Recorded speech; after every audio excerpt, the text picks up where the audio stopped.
welcome to another biblically based look into today's news from Christian Voice New Zealand. Now here's Mike Bain. Hi, I'm Mike Bain from Christian Voice New Zealand.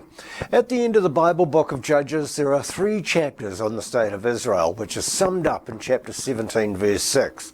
It says, when Israel had no king, everyone did as they saw fit in their own eyes. It gives you a preview of how crazy things were in ancient Israel.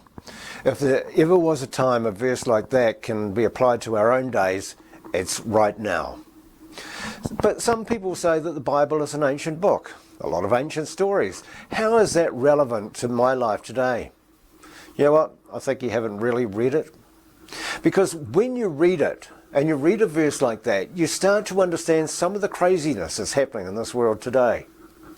When God is not the standard, when God is not the moral standard for what is right and what is wrong, the standard for what is true and what is false, the standard for what is good and what is evil.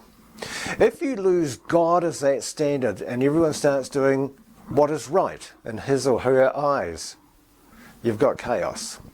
You have anarchy on the street. You have a redefinition of things that used to be universally understood as something that was right suddenly is now wrong. The things that were universally understood that were wrong suddenly are now right. Why does that happen? Well, it happens when people no longer do what's right in God's eyes, and they do what's right in their own eyes. And you know, my friends, this is what's been happening in New Zealand for many, many years now. Opposition to God as sovereign in this nation has been going on for many years. But at the turn of the 21st century, statistics showed a huge shift in the population moved their allegiance from a belief in God. What was it all about at the turn of the century and subsequent years which brought about the change?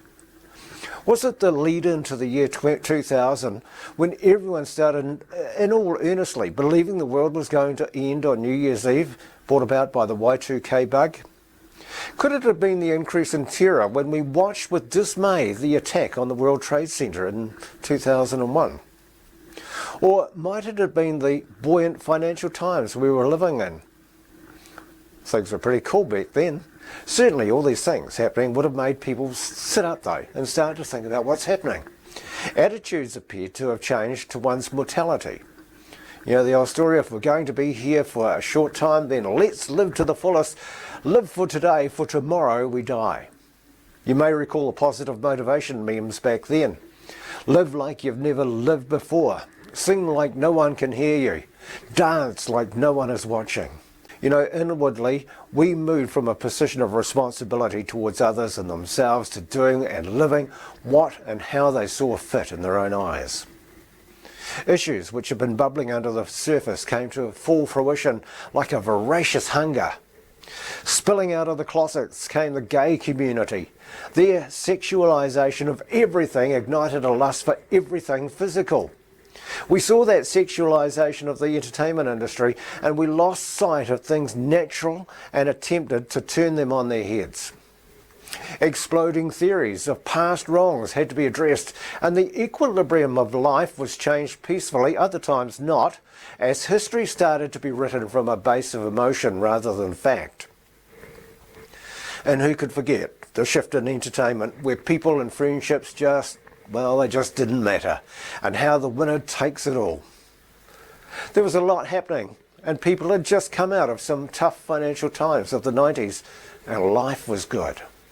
But here's the thing. While all this was happening, the love for God was falling, just as the Apostle Paul predicted. No one cared about the sovereignty and poo-pooed the idea of God about his church and his authority. They had no king in their eyes and have subsequently even tried to rewrite history today to exclude him. Israel had no physical king for about 400 years from the time of the last judge of Israel before captivity descended upon them. They did everything and decided what was right in their eyes, just like the people of New Zealand are doing. So how should we as Christians respond? It's simple. First up, we must be and seen doing what is right in God's eye. Philippians 2:15, read it with me. says Jesus can empower us to be blameless and innocent children of God without blemish in the midst of a crooked and twisted generation among you who shine as lights in the world. You know, we may stand alone in a sea of disbelief, but like the prophets of old, let us remain faithful and bring the light of the words of the Bible to our fellow New Zealanders. You know, like Israel, we're a blessed nation. Like Israel, we've become complacent. Like Israel stood in judgment, so do we. Like Israel, we are a nation who have forgotten God. The nation needs to hear what a just God is saying. So, in this day of testing, we're not called to be discouraged. We're not called to throw in the towel, and we're not called certainly to go into hiding. Instead, we are called to be the salt. We are called to be the light. We are called to carry forth the truth because Jesus said it is the truth that will make you free.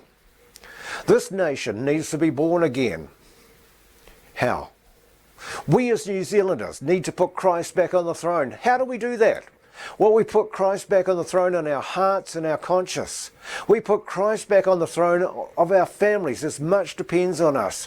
We get back to our right biblical place and we put Christ on the throne of law and order and political order as much depends on us. As much as we can, we must push back against the darkness. We put God back on the throne. We testify to your King's goodness, then testify to your King's grace, testify to your King's glory, testify to your King's gospel. Be willing to have the conversation, and we need to be taking that truth to a world who's in bondage to darkness. Thank you for watching. For more information about our work or your move to donate, jump online to our webpage, christianvoicenewzealand.com.